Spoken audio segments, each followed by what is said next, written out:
Bonsoir à toutes et à tous. Merci de nous rejoindre pour ce 9e webinaire de patrimoine nucléaire et climat, consacré ce soir à l'évolution des petits réacteurs modulaires et l'avenir de ces technologies en France et en Europe. Renaud Crassou, bonsoir et merci d'être avec nous. Bonsoir. Avant de commencer ce webinaire, je vais vous demander brièvement et synthétiquement de vous présenter, ainsi que de nous présenter Neward, s'il vous plaît, son rôle dans le paysage énergétique. Très bien, avec plaisir. Donc moi, je suis le président de la société qui s'appelle maintenant Neward, du même nom que son petit réacteur. Neward est une filiale qui a été créée fin 2022, qui a commencé à être opérante complètement courant 2023 et qui est dédiée donc au développement de cette technologie au sein du groupe EDF et avec nos partenaires industriels. C'est une société qui fait à peu près aujourd'hui une centaine de personnes à la fin de l'année et qui est vouée à grossir, à en faire 150 ou 200. Alors, qu'est-ce que c'est le produit Neward cette fois? Le produit Neward, c'est une centrale électrique basée sur la technologie REP, réacteur à eau pressurisé, avec 2 réacteurs à l'intérieur de cette centrale, chaque réacteur totalisant 540 MW thermiques. Certains connaissent peut-être le nom de la chaudière I54, qui était développée au départ dans la R&D de Technip. Et puis chacun de ces réacteurs est couplé à une turbine qui lui est propre et permet de délivrer 170 MW électriques. Voilà, donc une centrale autonome avec deux trains quelque part, réacteur plus turbine, et capable de s'intégrer sur tous les réseaux, en particulier les réseaux européens. Parfait, merci. La première question, alors Renaud Crassou, sur le marché des SMR en France et en Europe. Pouvez-vous donc nous éclairer sur les applications prioritaires des SMR en France et en Europe? Alors je pense que c'est une très bonne chose de commencer par le marché parce que ce qui est très caractéristique du monde de tout ce qui se passe, du foisonnement de nouvelles qu'on voit dans le monde des SMR depuis 2 ou 3 ans, en particulier, c'est qu'on est passé d'une décennie en 2010, de la décennie 2010 à 2020, qui était très technologie push. Les développeurs étaient partis avec le soutien des grands États nucléaires dans le développement des technologies, en pensant qu'un marché allait se révéler. Et puis, depuis 2 ou 3 ans, un renversement complet de la situation et les clients nous précèdent, j'allais dire. Les clients s'adressent à nous en disant quand est-ce que vous allez être prêts, quand est-ce que vous avez un réacteur qui peut être vendu et industrialisé. Bien sûr, le conflit en Ukraine et la crise énergétique qui a redoublé d'intensité avec ce conflit a favorisé ce changement et a favorisé un intérêt grandissant pour les SMR. Alors, qui on voit, nous, en face de nous? Je vais parler au nom de Neward et pas forcément au nom de tous les SMR et les AMR qui sont légion et de types très différents. Nous, pour Neward, on s'adresse principalement, et on a en face de nous des électriciens opérateurs nucléaires déjà de la grande puissance. On répond au request for information que ČEZ a lancé en République tchèque, que Fortum a lancé pour la Finlande, que Vattenfall a lancé pour la Suède, que aujourd'hui British Nuclear lance pour le Royaume-Uni.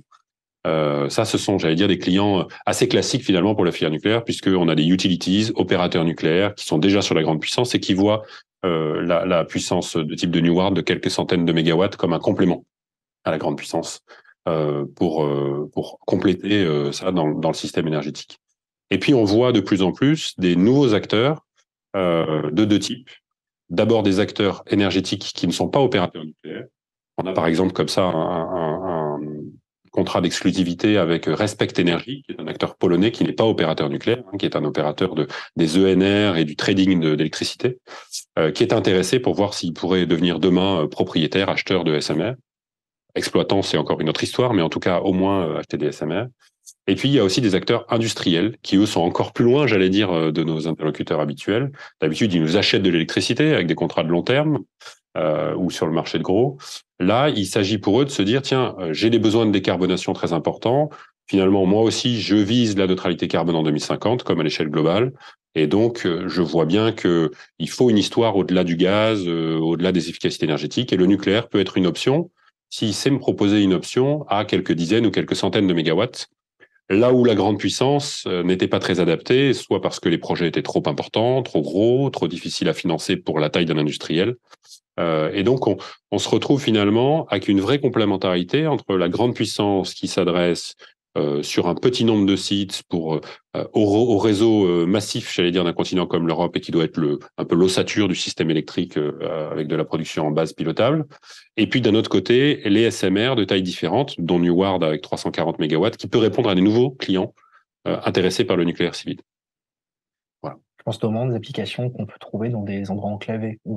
Alors, dans les endroits enclavés, la plupart du temps, c'est-à-dire pas connectés au réseau interconnecté, la plupart du temps, ça va être des SMR ou des AMR de plus petite taille.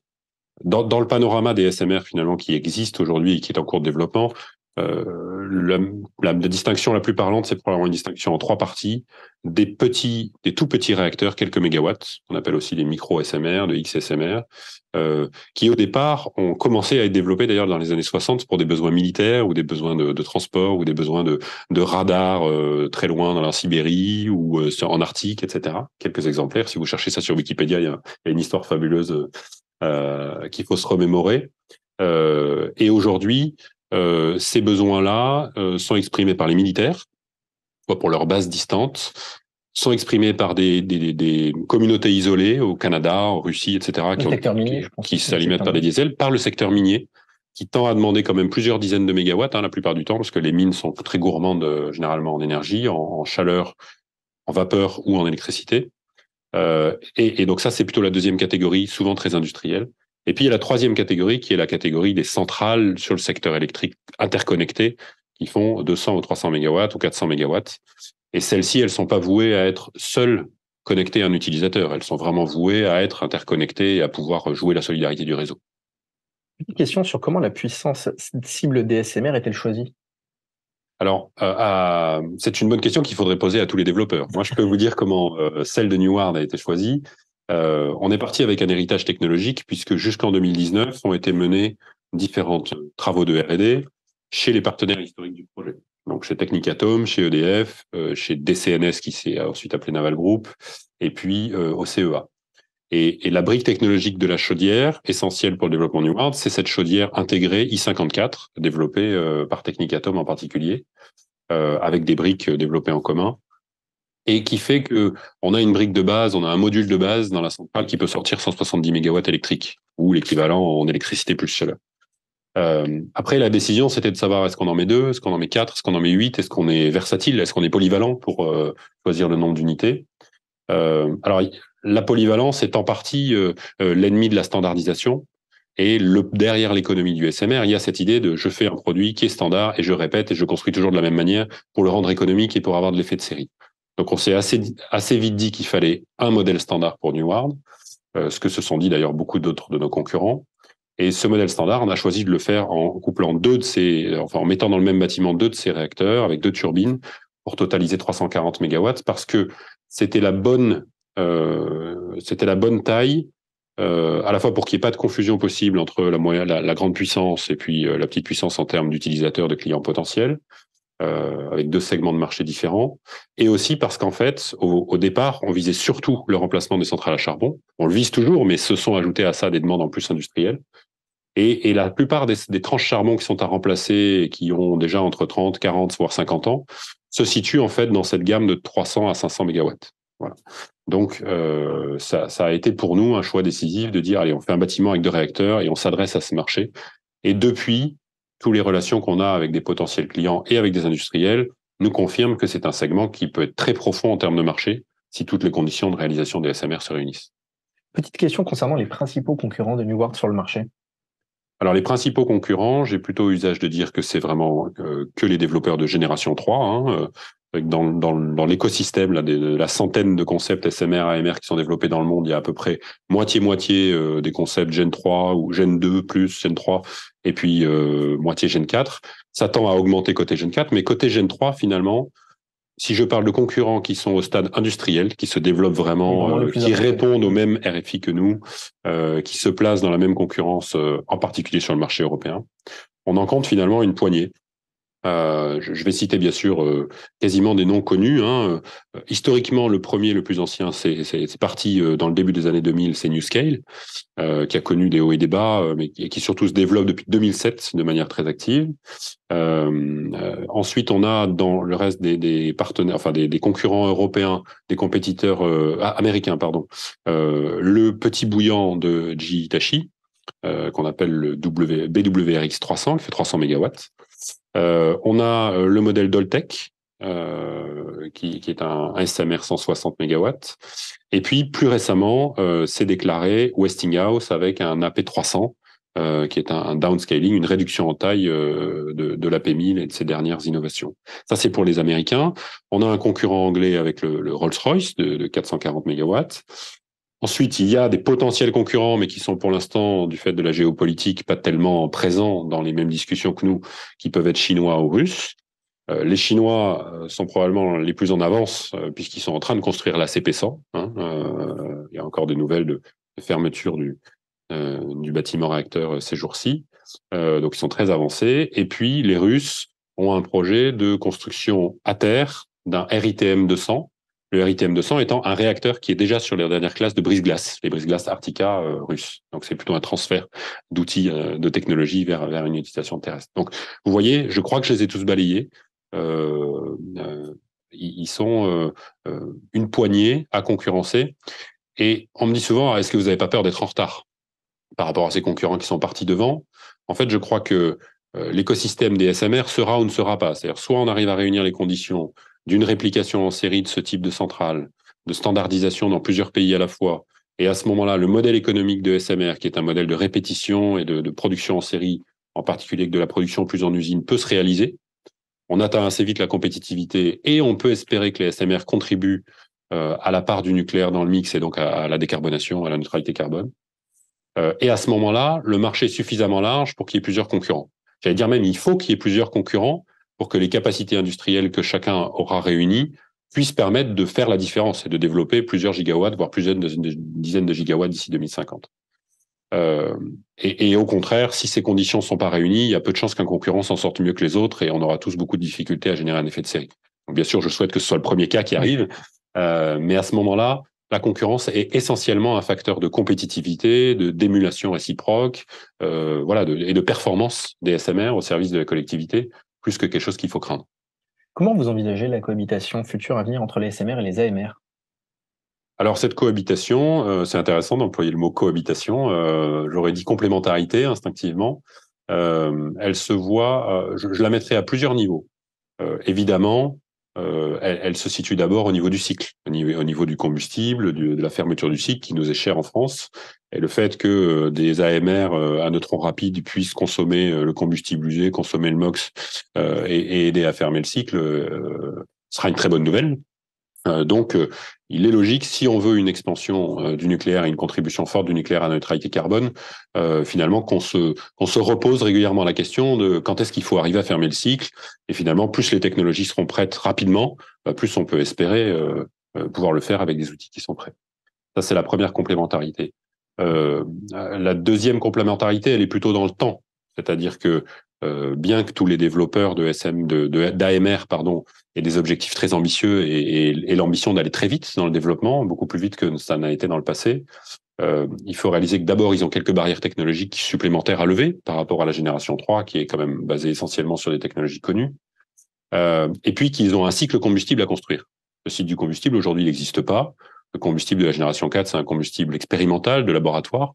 Et donc, construire ce cycle du combustible, le certifier auprès des autorités de sûreté, et puis ensuite passer à l'échelle industrielle pour alimenter tous les AMR qui pourraient être au programme, ça va prendre un peu de temps, et ça va forcément décaler dans le temps le déploiement industriel des SMR de génération 3 et le déploiement des AMR de génération 4. Donc là aussi, il y a une complémentarité dans le temps, et non pas une compétition frontale en disant il va falloir choisir et il faudrait tout de suite aller sur la Gen 4 et sur la Gen 3. Bon, par ailleurs, il faut ajouter qu'il y a encore pas mal d'incertitudes techniques, institutionnelles, régulatoires, combustible, licensing, pour tous ces développeurs. Il y en a un peu pour la génération 3, il y en a encore plus pour la génération 4. Et donc, il est urgent de ne pas parier sur une seule technologie. Et pour moi, le foisonnement qu'on voit se déployer aujourd'hui dans le monde sur ces différentes technologies et le fait qu'on ait revitalisé à travers ça en France, et avant dans d'autres pays, toutes les technologies du Forum Génération 4 qui existent déjà et qu'on connaît déjà depuis plusieurs décennies, c'est une très bonne nouvelle. Ben merci. Je vais continuer désormais sur l'aspect technique et financier justement de Neward, avec la question tout d'abord du kilowattheure. Est-ce que pour vous, le kilowattheure produit est un facteur décisif face à la concurrence? Alors c'est d'abord un facteur décisif pour nos clients, parce que nos clients, que ce soit les électriciens et leurs clients d'électricité, ou les industriels qui veulent de l'électricité ou de l'électricité et de la vapeur, ou demain qui veulent de l'hydrogène qu'on aura produit grâce au SMR, grâce à l'électricité des SMR, eux, ils veulent tous une énergie compétitive. Donc, effectivement, si on veut espérer le déploiement massif des SMR pour une contribution à la neutralité carbone, il faut chercher à atteindre un prix compétitif de l'électricité. Je l'ai dit, notre objectif de départ, c'était de viser les centrales à charbon. Pour espérer bouter le charbon dehors, il faut être plus compétitif que le charbon. Donc, c'est vraiment un driver très fort de notre cahier des charges. Ensuite, si on est tous dans une plage de compétitivité, allez, je vais oser un chiffre, entre 60 et 100 euros du mégawattheure pour l'électricité qui sort, pour des SMR en série, est-ce que celui qui la sort à 60, qui l'estime à 60, de celui qui la sort à 65, 70 emportera beaucoup plus de marché? C'est difficile de le dire. Parce qu'il y a aussi d'autres atouts d'un SMR ou de l'autre. Quand un client achète un réacteur clé en main, il est soucieux de la localisation des emplois, il est soucieux d'avoir un partenaire au long cours, il est soucieux parfois de la souveraineté de la technologie et de où se situe la propriété intellectuelle. Il est soucieux de la forme du partenariat qu'on lui propose. Et ça compte autant dans l'équation vraiment que le prix. Voilà. Ça ne le dilue pas, hein. Le prix est toujours évidemment un driver important quand on fournit autant d'énergie à la fois, mais c'est aussi des éléments complémentaires importants. Je reviens sur un point. Est-ce qu'il est possible de financer des SMR sans assistance étatique? Ça va dépendre de ce qu'on évoque par financer les SMR. Je distinguerai trois choses. Il y a le financement du développement du modèle, le financement du développement du produit jusqu'à la tête de série. Il y a le financement de la tête de série ou des quelques premiers exemplaires qui vont coûter trop cher par rapport au prix de série. Et normal, parce que sur les SMR, on va être comme sur les champs éoliens offshore, comme sur toutes les nouvelles technologies nouvelles, hein, qui ont une part de nouveauté. Il va falloir essuyer les plates sur le premier, sur le deuxième, et descendre le plus vite possible la courbe d'apprentissage. Donc il faut s'attendre à ce que le premier SMR de n'importe quel concurrent soit plus cher que le niveau de compétitivité qu'on espère atteindre en série. Et tout notre défi, ça va être, avec l'aide d'une visibilité politique, d'une visibilité industrielle, descendre la courbe d'apprentissage le plus vite possible. Et troisièmement, il y a, est-ce que derrière, ça peut être un marché B2B dans lequel il n'y a pas besoin de garantie d'État ou il n'y a pas besoin de financement public. Il n'y a pas besoin de CFD, par exemple, Contract for Difference, pour que le contrat et la vente de SMR se fassent. Alors, sur le premier, si je reprends ces trois points-là, sur le premier, sur tous les SMR et les AMR qui ont une grosse composante incertitude technique et risque, l'économie publique nous dit qu'il y a une externalité énorme de R&D et que si on n'aide pas les développeurs à y aller et à prendre des risques, le niveau des R&D privés reste en dessous de l'optimum. Donc, il n'y aura pas de marché. Il y a un intérêt à ce que les États mettent au pot, accélèrent les choses, soient exigeants sur le rythme et y contribuent dans l'intérêt général. Et je crois que c'est la logique de France 2030, c'est la logique du gros plan de soutien des réacteurs avancés aux États-Unis et de tous les pays qui soutiennent leur modèle. La deuxième chose, c'est le financement du FOC. Alors là, on est plutôt dans la régulation. Est-ce qu'il faut une régulation spécifique pour pouvoir financer, grosso modo, la construction du premier, la construction du deuxième, et puis le plus vite possible, plus de financement du tout. Là, c'est sûr qu'il faut aussi une forme d'aide d'État ou une forme de mutualisation du coût de la série. Peut-être que si on a une mise en visibilité d'une série derrière, on peut arriver à faire payer plus aux développeurs de technologie ou à l'acheteur parce que quelque part, il va se rattraper sur la compétitivité du suivant. Il faut imaginer des choses comme ça. Mais s'il y a encore une part de risque significative dans la tête de série, là aussi, on aura besoin d'un soutien étatique d'une forme ou d'une autre. Ça peut être une garantie, ça peut être un CFD, ça peut être une subvention. Voilà, différentes choses. Mais bien sûr, l'objectif de tous les développeurs SMR à la fin, c'est de rentrer dans un mode B2B avec une production en série qui n'a plus besoin du soutien financier étatique. En revanche, je crois que pour développer du nucléaire, on aura toujours besoin du soutien régulatoire, institutionnel, de la volonté politique pour le faire. On reste dans le domaine de l'énergie, qui est un domaine de souveraineté, qui est un domaine de choix politique fort, et donc ça ne se fera pas en pur B2B comme on achète une boîte de chaussures. Je vais revenir sur le cœur technique, c'est le cas de le dire, le cœur technique des New World, notamment sur ces deux cœurs. Pourriez-vous nous parler de la maintenance, de la puissance et de l'autonomie, justement? Oui, alors on replonge dans la technique. Exactement. Du coup et dans le design. Alors la particularité de New World, comme une bonne partie de ses concurrents, c'est que c'est un réacteur intégré. Réacteur intégré dit tout le circuit primaire est à l'intérieur de la cuve. Il n'y a plus de boucle, il n'y a plus de pressuriseur ni de générateur de vapeur en dehors de la cuve. Ce qui se fait grâce à un certain nombre d'innovations qui sont dans cette cuve intégrée. Et puis cette cuve intégrée, elle est dans une enceinte métallique au lieu d'être dans un bâtiment réacteur qui comporte une enceinte, une troisième barrière sous forme d'enceinte béton, éventuellement avec un liner. Et donc en exploitation, on ne rentre pas dans cette enceinte. Cette enceinte elle-même, dans Neward, elle est comprise dans un cube d'eau qui sert de réserve d'eau passive pour le système de refroidissement passif du réacteur à l'arrêt. Et donc, en opération, le cœur à pleine puissance, on ne rentre pas dans l'enceinte métallique, donc on ne va pas faire de la maintenance sur le réacteur. À l'arrêt, en revanche, on est capable de rentrer dans cette enceinte métallique et de venir faire des opérations sur les systèmes qui sont dans l'enceinte autour du réacteur. D'autant plus qu'il y a quand même un volume d'eau assez important et que du coup, il y a des vertus en termes de radioprotection à avoir ce réacteur intégré, un volume d'eau important à l'intérieur de la cuve. Ensuite, à l'échelle de la centrale, cette fois, comme on a 2 réacteurs qui sont pilotés de manière indépendante, eh bien, la centrale est conçue et on conçoit dès maintenant les règles d'exploitation, les chemins de maintenance et d'exploitation pour pouvoir avoir un réacteur à l'arrêt en maintenance et pour avoir l'autre qui est en fonctionnement en pleine puissance. Voilà. Pour ceux qui ont été exploitants, ça veut quand même dire prendre un certain nombre de précautions, parce que quand dans une installation on a un réacteur en pleine puissance, on a pas mal de précautions à prendre et de règles de sûreté à observer. Et donc, il faudra, bien sûr, dans l'agencement des activités, dans la séparation des espaces, dans la séparation des équipes, bien sûr, principalement, assurer de manière séparée la sûreté du réacteur en exploitation et la sûreté du réacteur qui est en arrêt. Voilà. J'aurais quelques questions désormais sur les réglementations. Et c'est comment vous abordez chez Neward, justement, l'intégration dans les réseaux et de l'acceptation publique? L'intégration dans les réseaux électriques, vous voulez dire? Oui, bien sûr. Alors, l'intégration dans les réseaux électriques, elle est facilitée par le fait que on a des codes réseau en Europe, que notre choix Neward, c'est de cibler avant tout les pays européens dans notre stratégie, même si on peut imaginer après un export vers d'autres pays, et du coup, de nous caler en fait sur les exigences de réseau européennes dès le début. Je le redis, c'est une centrale électrique de 340 mégawatts, donc finalement, c'est un objet comparable à un cycle combiné à gaz, à une centrale de grande puissance en termes d'injection sur le système électrique. Donc ça, c'est pas une grande difficulté, et j'allais dire notre travail d'électricien, notre expérience d'électricien, d'ingénierie, nous facilite ce travail et c'est pas ce qui m'empêche de dormir. Votre deuxième question sur l'acceptabilité, elle est plus difficile à répondre parce qu'on est qu'au début de l'histoire. Il y a globalement une certaine intérêt pour les SMR dans le registre Small is Beautiful, si je puis dire. Mais j'allais dire, au-delà de cette surcouche un peu superficielle, il faut maintenant rentrer dans le détail, rentrer dans des débats publics, rentrer dans des discussions avec des acteurs locaux, construire des projets de territoire sur des vrais projets de construction pour pouvoir répondre à la question de l'acceptabilité. Et d'ailleurs, j'ai presque envie de passer du mot acceptabilité au mot intégration, c'est-à-dire comment un SMR dans un territoire industriel ou plus tertiaire et résidentiel s'intègre, devient un objet qui fait la fierté du territoire, parce que c'est un objet technologique, parce que c'est une production décarbonée, parce qu'il est complètement sûr et on vise à promettre comme garantie de sûreté que rien ne sort de la centrale et de ses barbelés.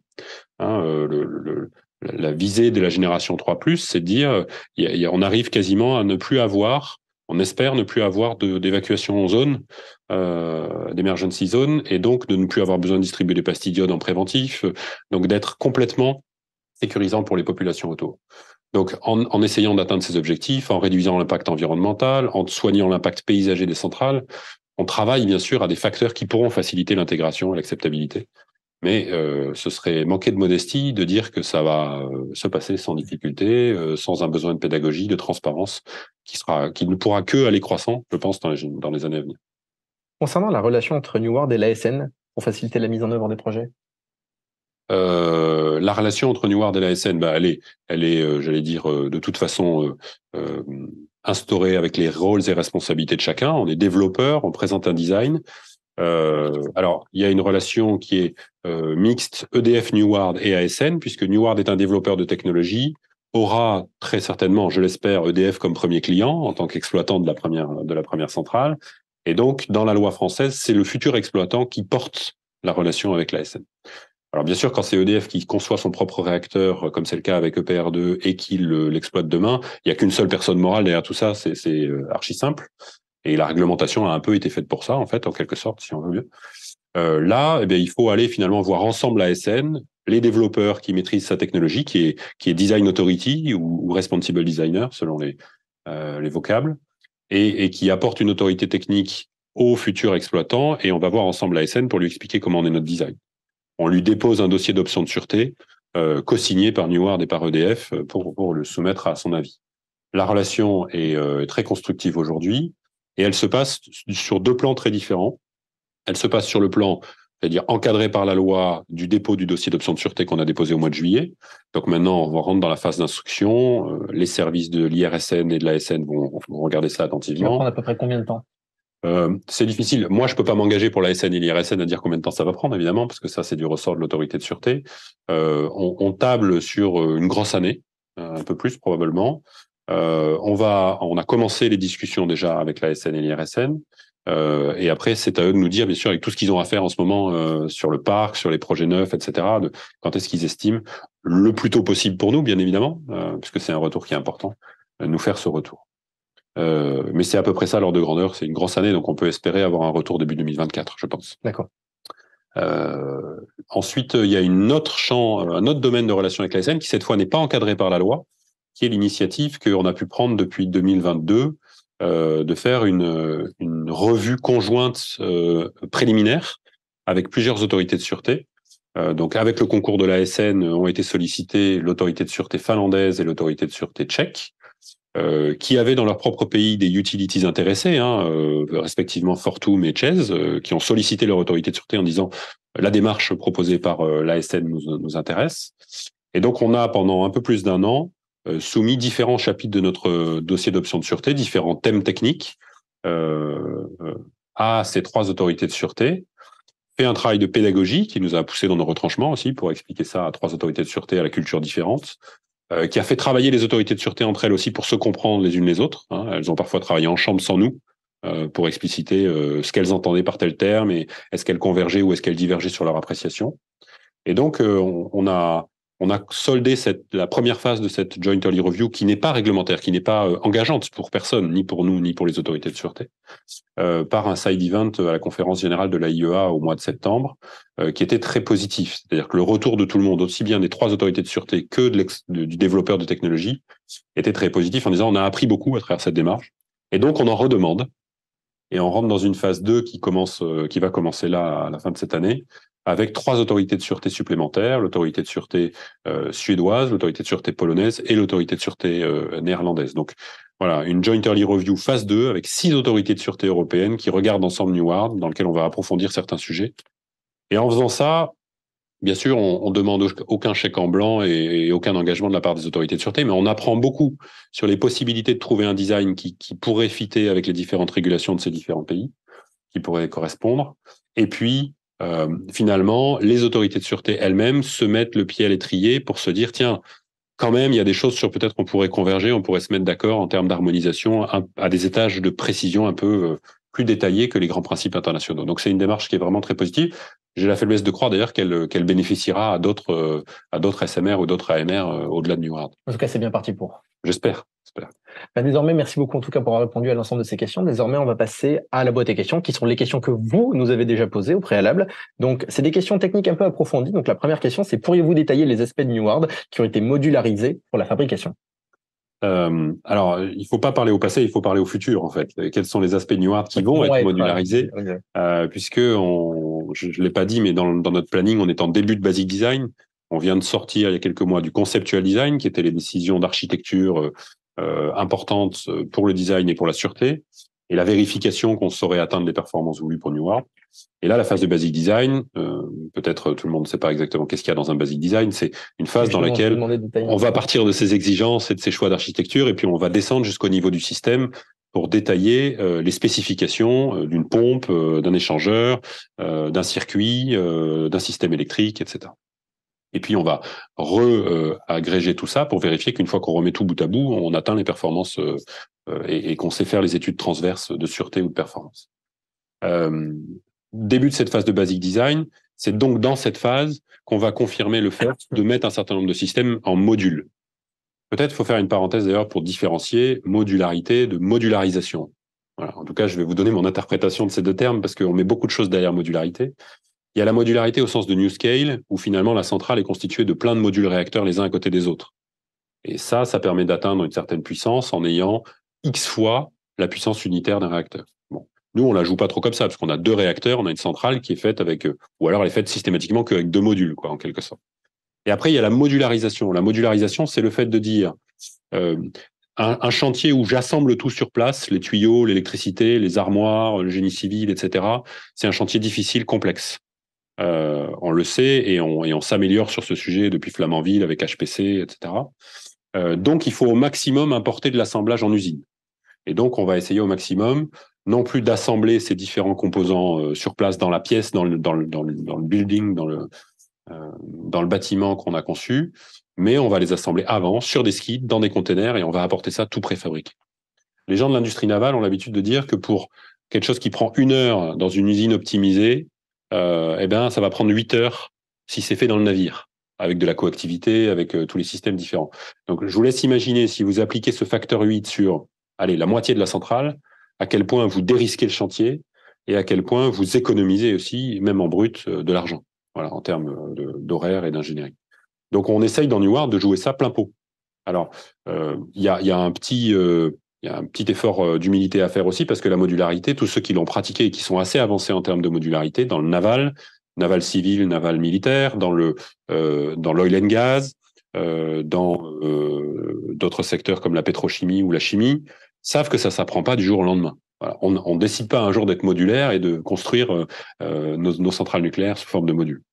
Donc, il va falloir choisir le niveau de modularité qu'on décide finalement dans les premiers New World, et puis savoir modulariser encore mieux dans les étapes suivantes. C'est exactement comme ça que Naval Group, qui est un des partenaires du projet, a fait sur ses navires progressivement, en devenant de plus en plus performant sur la modularisation de ses sous-marins ou de ses navires. Parfait. Et une dernière question concernant les questions techniques approfondies. Est-ce que les installations industrielles existantes sont adaptées à la production des modules de New World? Alors, ça va dépendre de combien d'unités il faut faire en même temps et des perspectives de marché de New World. Sur le premier, on va naturellement essayer de ne pas avoir besoin de construire d'usines dédiées. Vous allez dire, on pourrait faire du Elon Musk, c'est-à-dire concevoir en même temps la voiture et l'usine qui va fabriquer les voitures en série. Pas sûr qu'on soit prêt à prendre ce genre de risque, parce qu'il y a quand même un certain nombre d'incertitudes sur le développement futur des SMR. Donc, on va plutôt utiliser les capacités existantes pour fabriquer les équipements et la mise en module, la mise en skid, au niveau où on l'aura décidé pour la première de série, au maximum. À l'intérieur de ces usines existantes, il va quand même y avoir des investissements pour fabriquer certains équipements, pour faire certains procédés de soudage, certains procédés d'assemblage, etc. Mais on va compter sur des industriels installés, on va dire, de la filière française et européenne. Et puis, en fonction des perspectives progressives de séries, que ce soit des séries en France ou des séries à l'international, eh ben, on va être capable de créer des usines dédiées, soit pour l'assemblage de modules. À ce moment-là, c'est plutôt des ateliers d'assemblage. On rassemble des équipements et puis on les met sur des skids et on expédie les skids. Ou alors des usines dédiées pour fabriquer certains composants sur lesquels on va quand même commencer à atteindre des niveaux des nombres de composants à fabriquer qui méritent de fabriquer une usine ou un atelier dédié. Mais ça va se faire en séquence très probablement. Je me permets d'ajouter une dernière question avant de passer aux questions du chat. Est-ce que les pouvoirs publics européens aujourd'hui aident à l'accompagnement des SMR? C'est pas une question piège, mais c'est une question difficile. Sur la partie R&D, déjà un peu plus. Voilà, sur la partie R&D, il y a, grâce à Euratom et puis un soutien explicite qui avait été d'ailleurs donné par Maria Gabriel quand elle était encore commissaire, à aider la R&D pour les SMR, pour les AMR, pour les nouvelles technologies nucléaires et pour les améliorations de sûreté qu'elles apportaient. Néanmoins, c'était souvent des montants qui sont pas du même volume que ce qui est mobilisé aujourd'hui, par exemple aux États-Unis pour financer le développement des SMR, des AMR. Et puis c'était souvent très cantonné. Voilà, on parlait de l'IRA qui, lui, est une couche générale qui aide toute l'industrie américaine, mais ne serait-ce que le programme de 7 milliards de soutien au développement des réacteurs innovants, alors on voit c'est 7 milliards. Quoi. Donc avec des subventions qui se chiffrent en dizaines ou en centaines de millions d'euros, ce que n'a jamais atteint Euratom en aucune sorte. Donc un financement historique côté R&D visé surtout aux améliorations de sûreté ou aux améliorations environnementales. Et puis, depuis peu, quand même, une prise de conscience croissante, maintenant vraiment portée fortement par l'alliance des pays nucléaire friendly, enfin les pays voulant développer le nucléaire, dans lequel la France joue un rôle évident de leader, et qui a mené d'ailleurs jusqu'à très récemment, jusqu'à hier, à la décision de la Commission européenne de soutenir la création d'une alliance industrielle sur les SMR. Donc ça, c'est un point très important parce que c'est le premier geste que fait la Commission et la DG Énergie pour dire oui, les SMR peuvent trouver une place dans le mix européen pour les pays qui le souhaitent et l'Europe a un rôle à jouer pour coordonner tous ces efforts. Des efforts de supply chain, des efforts de R&D, des efforts de partage entre les autorités de sûreté. qui sont vraiment importants. Donc je dirais que aujourd'hui dans les textes européens, si je pense NZIA, si je pense Transition Fund, il y a très peu d'aide pour le nucléaire, voire le nucléaire est de facto exclu, parfois par le diable qui est dans les détails des textes ou des annexes. Il n'est pas considéré notamment comme une technologie stratégique. Exactement. Donc, nous, évidemment, on blâme ça, puisque on pense que pour atteindre la neutralité carbone au prix le meilleur pour la collectivité, il faut garantir le level playing field des technologies et permettre à toute technologie de tenter leur chance et d'essayer de se développer en ayant un même accès à la régulation, à une régulation favorable, à un climat d'investissement favorable, à certaines aides publiques, etc. Là, ça remonte même jusqu'à la taxonomie et l'inclusion du nucléaire dedans. Exactement. Donc là, il y a encore des efforts à faire pour que le nucléaire, et au même titre que les autres technologies décarbonées, bien sûr avec toutes les précautions qu'il doit prendre et toutes les garanties qu'il doit offrir au public en termes environnementaux et en termes de sûreté, puisse bénéficier des mêmes types d'aides et de la même stimulation que les autres technologies décarbonées. Maintenant, voilà, si on voit le verre à moitié plein, les choses sont en train de bouger. La Commission européenne a fait un pas hier très clair, incité par ce groupe de pays, par les industriels aussi qui réclament beaucoup des mouvements dynamiques depuis un an ou deux. On a fait un pas puisqu'on a transformé ce qui s'appelait un pré-partnership européen, un pré-partnership, vous voyez, c'est très préliminaire au départ dans le nom, sur les SMR, essentiellement mené par les industriels. C'est en train de pouvoir se transformer en alliance industrielle, c'est-à-dire là quelque chose de sérieux, qui est quand même sponsorisé ou encouragé par la Commission européenne, et qui va pouvoir concrétiser un certain nombre d'actions de facilitation des SMR en Europe. Renaud Crassou, merci d'avoir répondu à l'ensemble de ces questions. Désormais, nous allons passer à vos questions, celles que vous allez nous poser par l'intermédiaire du chat, donc nous attendons vos questions. Quels sites sont prévus en France pour les premiers ou les suivants SMR? Le site de Fessenheim est-il concerné? Alors, la question des sites est bien sûr une question importante à laquelle j'aimerais répondre, mais je ne vais pas pouvoir y répondre parce qu'évidemment, l'annonce d'un site, d'abord, est un sujet éminemment politique, donc il implique forcément une décision ou une approbation d'une présélection de sites par l'exécutif, par l'administration et par les élus locaux et les acteurs du territoire. Donc, il faut encore un peu de chemin avant que je puisse vous dire, voilà là où on aimerait faire notre tête de série et voilà des sites qui pourraient être candidats, des candidats valables pour faire d'autres séries. Ce qui est sûr, c'est que pour le premier de série, on va absolument chercher à le faire sur une INB existante ou à proximité d'une INB existante. La raison, c'est que d'abord, une partie des régulations s'applique, notamment la loi d'accélération du nucléaire, s'applique à proximité des INB existantes et elle s'applique pas si on crée une nouvelle installation nucléaire greenfield à partir de rien ou sur un ancien site thermique. Et puis, quand on est sur un site d'une INB existante, on a un territoire qui connaît déjà le nucléaire, qui a déjà un écosystème industriel, des entreprises, des PME, des ETI qui font des équipements, et donc tout est facilitant pour pour faire qu'il y ait le moins d'obstacles possible pour réussir nos têtes de série. Voilà, donc c'est ça qui nous préoccupe en permanence. Comment on abaisse le maximum de barrières pour atteindre notre tête de série au plus près de 2030, pour la réaliser sans difficulté et pouvoir prouver que la technologie est une bonne technologie. Donc, si on pouvait éviter de multiplier les difficultés avec des sites plus compliqués, ça serait mieux.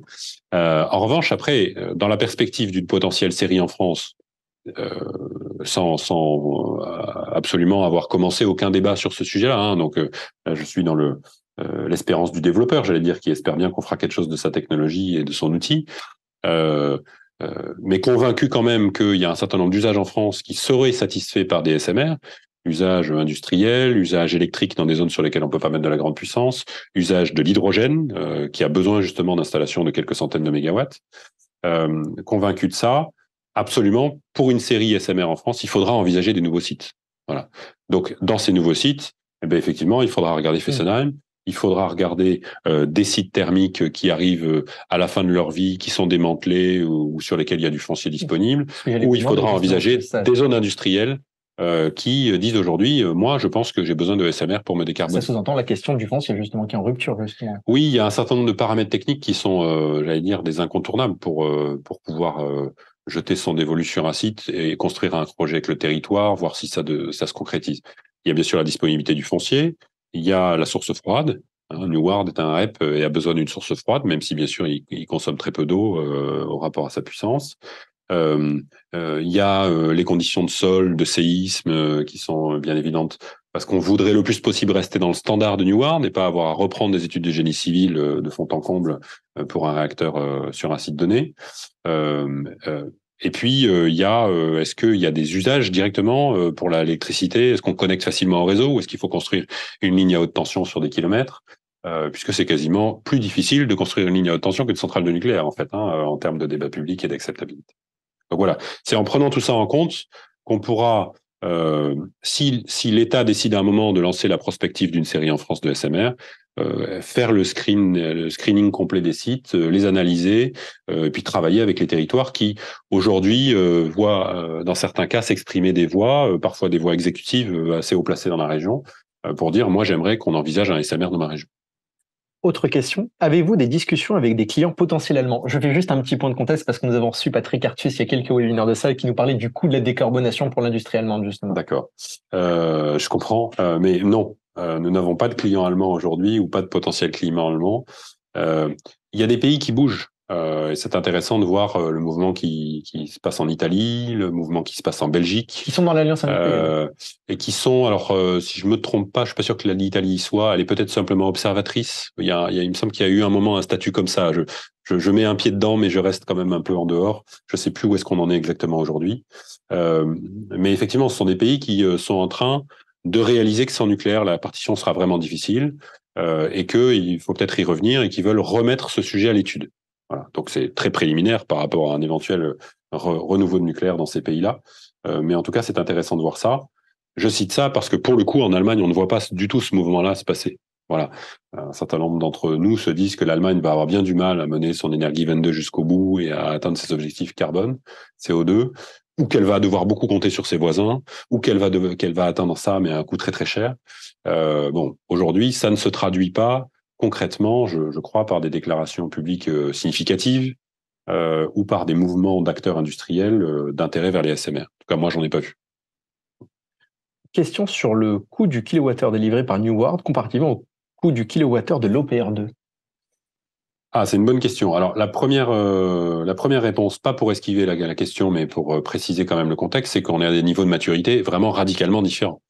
EPR2 est en fin de basic design, va attaquer, cherche à sécuriser sa décision d'investissement finale, fait l'objet d'un certain nombre d'audits, de coûts, de plans de compétitivité, etc. pour bien atteindre sa cible de coûts, de compétitivité sur le marché européen à 2030-2035.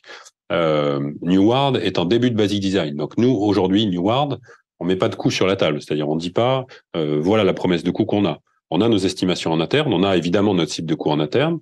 Je le disais tout à l'heure, il faut être compétitif pour mettre le charbon dehors. Donc, quelque part, il faut en série être entre 60 et 100 euros mégawattheure en euros actuels. Mais il faut qu'on avance dans les études. Il faut qu'on avance dans le fait de travailler avec des industriels fournisseurs sur le retour des devis aussi, parce que sinon, on fait un costing qui est un peu hors sol, simplement à partir des bases de données de l'ingénierie historique. Il faut qu'on avance dans ces phases-là pour être capable de dire, voilà, la fourchette s'est restreinte et voilà le coût qu'on peut espérer atteindre pour le premier, et puis pour la série, une fois qu'on aura descendu la courbe d'apprentissage. Donc, je vais vous décevoir, je ne vais pas répondre à la question au-delà de cette fourchette. Il n'y a pas de souci. Une autre question justement qui va vous intéresser. Quelle est selon vous la hauteur de la barrière à l'entrée liée à la nécessité de développer tout d'abord une supply chain, production en série, nécessaire aux effets d'échelle? Et comment la franchir? Et quid de la question du dumping, par exemple, de certains acteurs étrangers? Donc, beaucoup de questions en une seule. La supply chain est un avantage comparatif très significatif pour les projets qui en ont déjà une. Et donc, en particulier, c'est un avantage comparatif de Neward de pouvoir s'adosser sur une supply chain française et européenne qui travaille sur le grand carénage, qui a travaillé sur Flamanville, qui est mobilisée sur HPC avec souvent des joint ventures avec des Anglais et qui est, j'allais dire, à pied d'œuvre, prête à monter en puissance sur EPR2.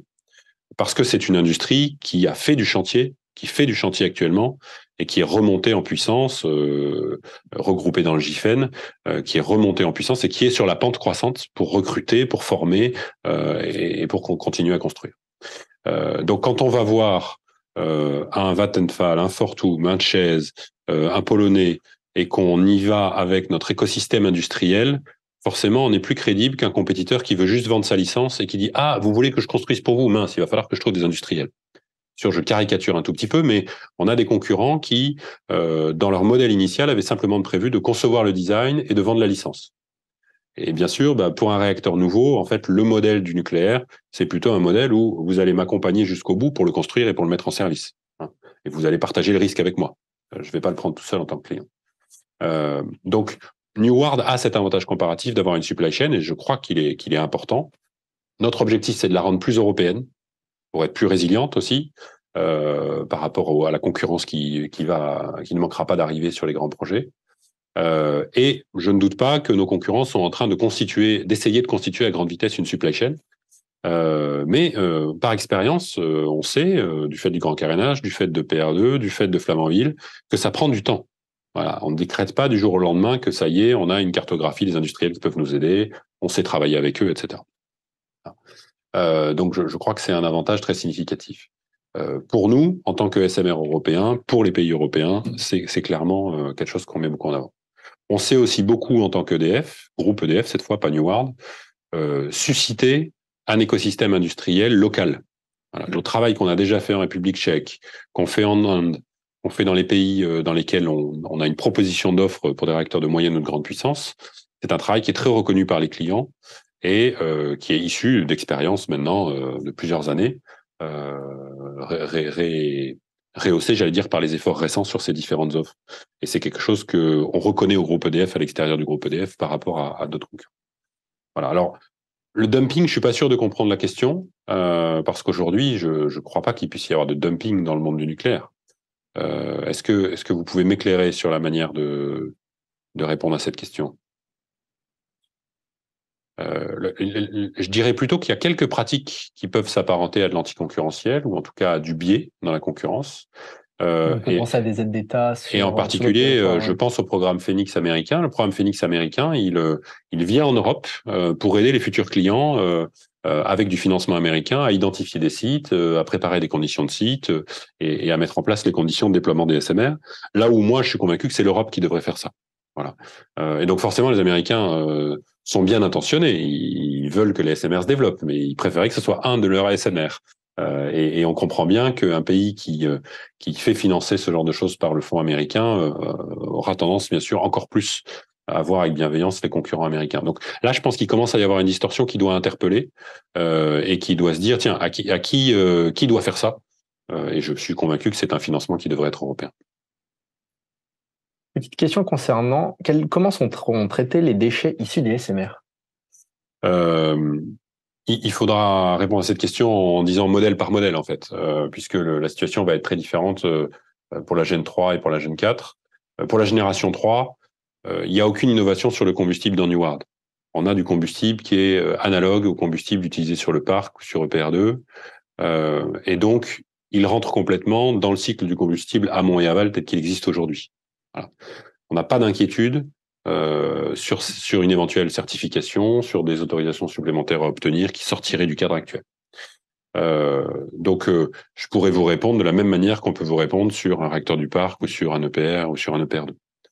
Bien sûr, pour la Gen 4, ça va être une autre histoire. Ce que je disais tout à l'heure, le cycle du combustible, il n'existe pas d'un point de vue industriel, d'un point de vue certification, et donc le travail reste à faire pour répondre à la question. Je reviens sur la modularité. Une question, est-ce que l'expérience d'Airbus dans la modularité en Europe pour faire des avions en série assemblés à Toulouse pourrait être utile à Newark, par exemple? Oui, tout à fait. Je n'ai pas cité l'industrie aéronautique, mais elle fait partie de celle avec laquelle on fait du benchmark. En fait, on en fait déjà avant Newark, hein, c'est-à-dire que les techniques d'ingénierie, de standardisation, de catalogue, tout ce qui fait la performance depuis et qui améliore la performance depuis des années de l'aéronautique, on essaye, comme on essaye d'importer des choses de l'automobile ou du naval, de l'importer dans le nucléaire pour les EPR2 et pour les futurs investissements. Donc Newark bénéficie de tout ce benchmark qui est fait déjà depuis plusieurs années, dans la suite du rapport FOLS, du plan Excel, etc. Et essaye de pousser certaines choses plus loin parce qu'en effet, on veut être modulaire depuis le début. Et donc l'aéronautique fait effectivement partie des secteurs sur lesquels on a du retour d'expérience et des compétences aussi. C'est-à-dire que avec la filiale Newark, On ressemble plus à une start-up en matière de recrutement qu'à un grand groupe comme EDF. On a plus d'agilité pour des recrutements qui sortent un peu du cadre, de gens expérimentés qui viennent de ces secteurs et qui viennent nous apporter leurs compétences aussi dans l'équipe. Autre question. Bonsoir Monsieur Crassou, je souhaiterais savoir s'il y a une date envisagée pour définir le premier exploitant de Neward et quels sont ses atouts pour EDF de se positionner comme tel selon vous? Alors, j'imagine que la question est sur le premier client hors EDF. Justement, oui. Voilà. Donc, le premier exploitant de Neward, ce sera EDF, sur la tête de série. Ça, il n'y a pas trop d'ambiguïté là-dessus. Bien sûr, si on arrive à convaincre le client EDF justement que notre produit est le bon et qu'il a envie d'investir dedans et de l'exploiter. Après, quel pourrait être le premier exploitant? Eh bien, j'ai tendance à penser que ça va être un exploitant nucléaire existant. Parce que j'ai donné plusieurs catégories de clients potentiels tout à l'heure. Électricien déjà exploitant, électricien pas encore exploitant, potentiel industriel qui peut-être demanderait une exploitation pour compte de tiers et ne serait pas lui-même exploitant. Et j'ai tendance à penser que ces vagues de clients vont arriver dans cet ordre-là. Voilà, parce que plus on va vers la troisième, plus on s'éloigne du vrai savoir-faire de quelqu'un qui sait comment acheter du nucléaire, qui sait comment l'exploiter, qui sait comment être propriétaire d'une centrale. Donc les meilleurs candidats ou ceux que j'espère, j'allais dire, c'est la catégorie des Fortum, Vattenfall, ČEZ, qui sont aujourd'hui en cours de RFI, en cours de consultation des différents concurrents et qui ont bien l'intention de faire des SMR demain ou après-demain. Petite question sur le modèle de développement. Le modèle de développement d'SMR repose sur une fabrication en série. Quel est le flux annuel de fabrication qui serait visé par Neward? Un ordre de grandeur? C'est pas une question très facile parce que, alors bien sûr, on a un business plan en interne, mais qui est pas une donnée publique, Bien donc sûr. je vais pas vous donner le nombre de Neward qu'on envisage dans les business plans. Mais ce business plan, finalement, le cône est assez ouvert parce que on est imprégné de nos réflexes de la grande puissance dans lesquels on se dit, si on arrive à lancer une centrale tous les 18 mois, une centrale par an, ce sera bien. Mais en fait, ce modèle, il colle pas avec la logique économique du SMR. Donc, il faut arriver à en lancer plus. Et donc, on se déplace petit à petit en se disant non, il en faudrait 2 par an, 3 par an, 4 par an, pour plusieurs raisons. Un, pour générer un vrai effet de série. Deux, pour compter dans le changement climatique. Parce que si on en fait un par an d'ici 2050, je ne fais pas le calcul, mais il y aura 20 fois 340 mégawatts, on ne va pas peser lourd dans le bilan de l'Europe. Voilà. Donc, est-ce que c'est vraiment la peine pour 20 unités espérées, ou est-ce qu'il faut mettre la barre plus haut? Je crois qu'il faut la mettre plus haut. Et puis la troisième chose, c'est que, pas oublier, quand on fait un réacteur nucléaire, on embarque toute une supply chain derrière nous, et on en embarque des industriels qui ont besoin de visibilité pour investir, et pour optimiser leur fabrication d'équipements, pour optimiser leurs équipements eux-mêmes. Si on part en disant, on va peut-être faire un Neward, et puis après, si on a de la chance, on fera une série d'un tous les 18 mois ou un tous les 2 ans, c'est pas du tout la même affaire pour eux que si on leur dit, écoutez, nous, on a bien l'intention de développer Neward et d'en faire 3 ou 4 par an pour nos différents clients en parallèle. Et on se donne les moyens de rendre ça crédible, parce qu'on fait du joint early review avec plusieurs pays, parce qu'on est déjà en discussion avec plusieurs exploitants à la fois, et parce qu'on embarque leurs exigences dès le début dans le design, pour faire un design vraiment européen. Donc bien sûr, ceux qui ont fait de l'ingénierie nucléaire et qui nous écoutent savent que ça, c'est très difficile, de faire un design qui peut fitter, qui peut convenir à plusieurs pays européens en même temps, sans aller dans la surenchère d'exigences. Mais c'est pas parce que c'est difficile qu'on n'essaye pas et qu'il faut pas essayer de faire bouger tous les curseurs, ceux des autorités de sûreté, ceux des industriels, ceux des réglementations nationales, pour y arriver. Et voilà, je crois que c'est ces 3 raisons pour lesquelles il faut viser un rythme soutenu. Bien sûr, pas en 2030 dans la foulée du FOC, mais quelques années après, essayer d'avoir une rampe assez rapide dans les unités. Ça veut bien sûr dire aussi qu'en termes d'entraînement de la supply chain ou de capacité à construire en parallèle plusieurs unités, on va chercher des partenaires qui savent faire ça. On va chercher des OPC, des opérateurs de chantier, qui savent répliquer le même chantier plusieurs fois en même temps et mettre les moyens pour le standardiser. On va prendre 2 questions avant de conclure. Combien de personnes pour exploiter et maintenir un Neward? On est autour de 200-250 personnes sur une centrale Neward. Si on fait le ratio, c'est à peu près le même que sur le parc ou sur la grande puissance. Voilà. On n'est pas dans des ordres de grandeur radicalement différents. On change pas de monde quelque part avec un REP Neward par rapport au REP qu'on connaît. Une question, quel est le besoin de refroidissement du SMR? Alors, le besoin de refroidissement du SMR, il va, là aussi, il est très lié à la technologie REP elle-même. C'est pas parce qu'on a un réacteur intégré qu'on a un besoin de refroidissement en puissance radicalement différent. Il va bien sûr dépendre. Est-ce qu'on est en boucle fermée? Est-ce qu'on est en boucle ouverte? Notre modèle de base, il est fait pour le bord de rivière. Hein, c'est notre scénario, c'est notre standard. D'abord parce qu'on pense que souvent en bord de mer, il y a des sites qui sont plutôt enclins à mettre de la grande puissance, vu que la source froide elle est très importante. Et puis la plupart des centrales charbon qu'on vise à remplacer, elles sont plutôt localisées sur des bords de rivières, donc ça nous a amené à faire ce choix-là. Ensuite, on va développer deux options, boucle ouverte et boucle fermée, parce qu'on sent bien que les clients ont des avis différents sur le sujet et peuvent avoir des exigences différentes. Et bien sûr, dans ce cas, on évapore un peu d'eau, mais inférieur au mètre cube seconde. Et dans l'autre cas, on fait que la réchauffer. Voilà. Et on en consomme un petit peu plus de quelques mètres cubes seconde en réchauffe, en les rejetant dans la rivière, mais un peu plus chaud. Donc on voit bien que par rapport à ce qu'on appelle le module d'une rivière, c'est-à-dire le débit moyen nivelé sur l'année, qui en France, sur le Rhône, il est de plusieurs centaines de mètres cubes seconde. Sur la Dordogne, sur laquelle j'étais exploitant hydraulique, il est de plusieurs dizaines de mètres cubes seconde. Bon, un Neward, finalement, il est assez anecdotique par rapport à cette consommation d'eau. Voilà. La question va être plutôt les enjeux de biodiversité dans un changement climatique assez prononcé à 30 ou 40 ans. Il faut bien les prendre en compte pour savoir si on peut se permettre d'apporter quelques degrés supplémentaires dans la rivière ou pas. Ça, c'est un sujet qui monte et auquel on prête beaucoup d'attention sur la grande puissance et sur la petite. Et puis, plutôt l'acceptabilité locale et la possibilité d'intégrer un SMR dans le territoire. Voilà.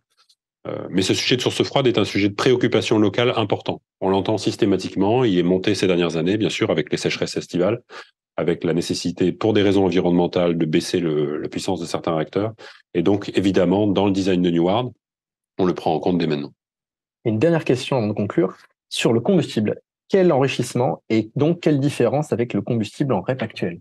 Eh ben, j'ai répondu, c'est-à-dire que c'est le même type de combustible avec le même niveau d'enrichissement que sur le parc et sur le REP actuel. On n'innove pas en la matière et on n'innove pas non plus du coup dans la nécessité de licencier un nouveau combustible enrichi différemment.